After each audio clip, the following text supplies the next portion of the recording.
जगण्यासाठी सुंदर विचार, जीवनातल्या सुंदर ओळी. आनंदाच्या गल्लीत कोणी थांबत नाही, दुःख मात्र मोकळ्या वेळेत विसावते. लोकांच्या नजरेत आजही काही फरक नाही. आधी लोक वळून पाहायचे, आता पाहिल्यावरच वळून जातात. माणसाला स्वतःचा फोटो काढायला वेळ लागत नाही, पण स्वतःची इमेज बनवायला काळ लागतो. या जगात चप्पलशिवाय दुसरी कोणतीच परफेक्ट जोडी नाही, कारण एक हरवली तर दुसऱ्याचं जीवन तिथेच संपतं. दोष लपवण्याचा प्रयत्न केला तर तो मोठा होत जातो आणि कबूल केला तर नाहीसा होतो. सर्वांचा जीवन प्रवासाचा खेळ हा असाच असतो. एक जिंकतो तर दुसरा हारतो.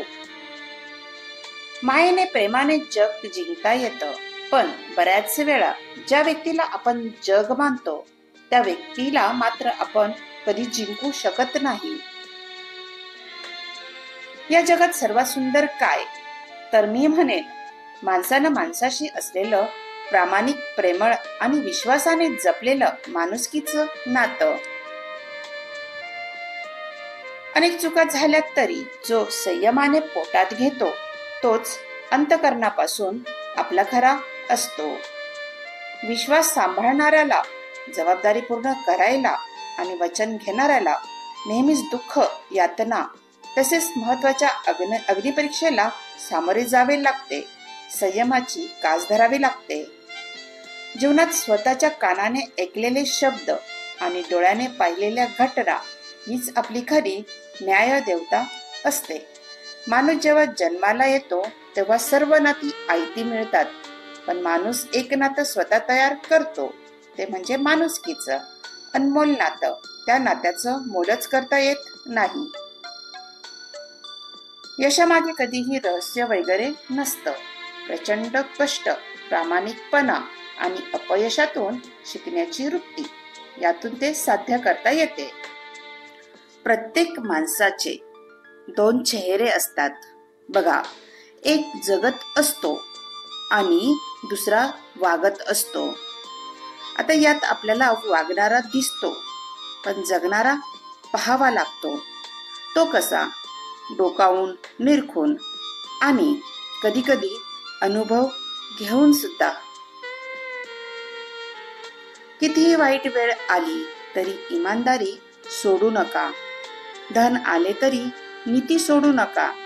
अधिकार आला तरी गैरवापर करू नका आणि क्रोध आला तरी अपशब्द कधीच वापरू नका. यश जिंकणे हे सोपे, कारण ते कशाच्या तरी तुलनेत असते, पण समाधान हे महाकठीण, कारण त्याला मनाची परवानगी लागते.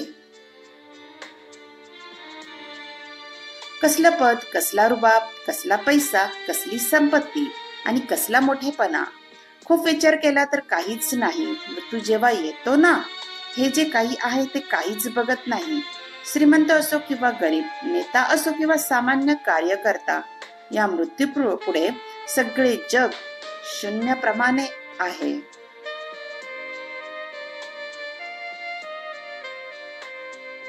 प्रामाणिक, एकनिष्ठ, एकवचनी माणसाला नेहमीच गांधीजींच्या 3 माकडासारखे जीवन जगावे लागते.